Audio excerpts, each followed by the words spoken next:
Be a Laker before the February 7th deadline? I think so.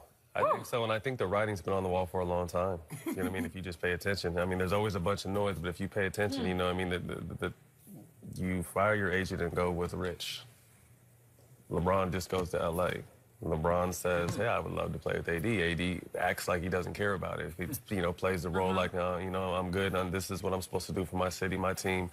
But at the end of the day, I think, unfortunately, the way the game is played now and the way there's just so much scrutiny on everything, he's wasting his years over there in New Orleans. The West is a powerful conference, and he'll never win a championship in New Orleans. Unfortunately, I hate to say that he won't. You know what I mean? So if you want to win, you got to go team up.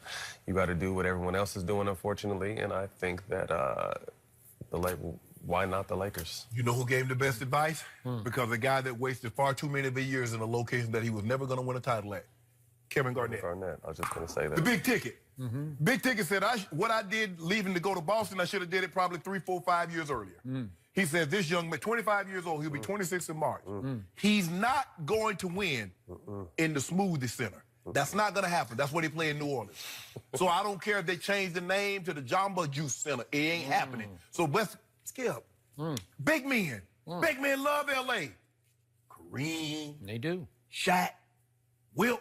I think little men love LA. Yeah, too, and right? now. Everybody loves LA. Well, even Dwight Howard, even that was a disaster. He loved LA. Normally, little men, normally little men, Kobe got drafted. So it wasn't like they traded, but all the big men, they come here. You like, if you want to be thought of as a pantheon great, with the exception of Russell, but you come to the Lakers, Skip. It's the writing on the wall, but I just don't see.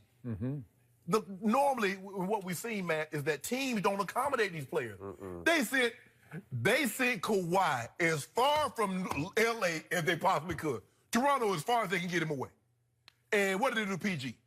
PG just said, I want to go to the Lakers. They said, okay, but we're going to send you halfway between Indiana and L.A., Oklahoma.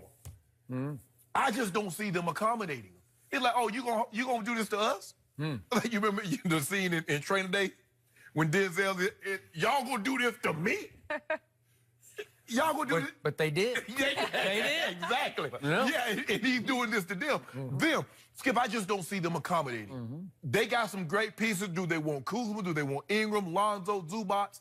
I don't know. But it's just hard for me to believe that they're gonna say, oh, you want out? Okay, here you go, bro. Have a good time. Appreciate your time. But I also think you got to be careful with the fact that the pieces in return, because not a lot of teams, either he's gonna walk for free at some point, or you got to get the best pieces you can. And I think the Lakers have been, for years, I think it's been a plan. They've been gathering great trade pieces. To me, I think everyone is tradable. Obviously, LeBron's not, but the one last person I would hold on is to Kuzma. And then everybody. No, well, Zubac. I want Zubas. I like Zubs, but I like Kuz more. Can you imagine Kuz as a third option? You know what I mean? And that's a great third option. But you if know you what I mean? have to give him up, he got to go. I mean, like, I think Jason Tatum said it best, right? I mean, I would trade me for AD too, right? There's no hard feelings. You have to understand, the type of talent it is. But like I said, if there's one person you can't hold on to. So you're still not giving in to this? You heard what Matt I just told understand. you. Yeah, I know, Skip. And they still have all these guys on one-year contracts, Lance and Rondo and all these guys and JaVale and Tyson Chandler. And so even if they let these young pieces go and get AD, they're still going to have room to get another, maybe not a max, but a guy that's making a nice chunk of change. I just don't see New Orleans just rolling out the red carpet and say, AD, hey, just go ahead and bounce, bro. Would you do that?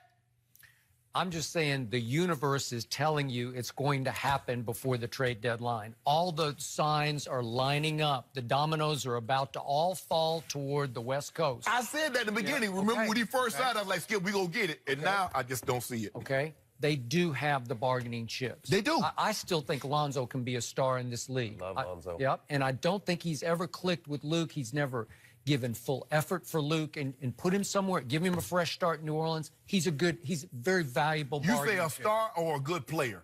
Lonzo? Yeah. I think he could be a star. Star. I think he could be a star. And again, if you have to, I'm with you on Kuzma, but if you have to give him up, and if you have to give up Zubac, I don't know, if they like Josh Hart, if they like Brandon Ingram, whatever. They like a couple cheerleaders. Y'all got to go to. You just gotta go. Statue. You just got to go. Whatever it is. Them. And I still say Anthony needs LeBron even more than LeBron needs Anthony, because Anthony has obviously a dominant game, but he doesn't have a dominant personality. He needs to link up with LeBron. They'd be a good duo because he'll be comfortable letting LeBron be the alpha of it. He won't. There'll be no Kyrie LeBron power struggle. It will work. It's good for LA. Everything is right. It's positioned correctly now, and he needed his agent to make this play for him because LeBron's best friend. Yeah, LeBron's best friend because Anthony can't do. It's hard on Anthony to be the bad guy in New Orleans right now, and he's going to have to tough it out. You got to wear that hat. Skip. I know. You got to wear that hat because anytime a player of this nature leave New Orleans, the likelihood of them ever getting a player like that again. Yeah.